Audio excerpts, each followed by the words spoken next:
Hi மக்களே, வெளியே வெயிலில் போயிட்டு வந்துட்டு பிற்பாடு உங்கள் ஸ்கின் கருப்பாக ஆயிடுச்சுன்ட்டுன்னு நீங்கள் கவலைப்படுறீங்களா? கவலையே வேண்டாங்க. 3 பொருள் பயன்படுத்தினாலே போதுங்க, உங்களோட ஸ்கின் மறுபடியும் பளபளன்னு வெள்ளையாக ஆயிரும். நான் வெளியெல்லாம் போயிட்டு வந்தால் இந்த ஃபேஸ் மாஸ்க்கு தாங்க போடுவேன். 10 நிமிஷம் இந்த மாஸ்க் போட்டாலே போதுங்க, உங்கள் முகத்தில் நிறைய மாற்றம் தெரியும். ஃபேஸை கழுவிட்டு பிற்பாடு எப்படி இருக்குன்னு பார்ப்போம்.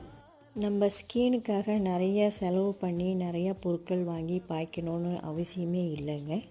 கிச்சனில் அந்த 3 பொருளை வச்சே நம்மளால் ஈஸியாக செய்ய முடியும். எனக்கு நிறைய டிஃப்ரென்ஸ் தெரியுதுங்க. என் முகம் பார்க்கும் போதே உங்களுக்கும் தெரியும். எப்படி செய்யலான்னு பார்க்கலாம் வாங்க.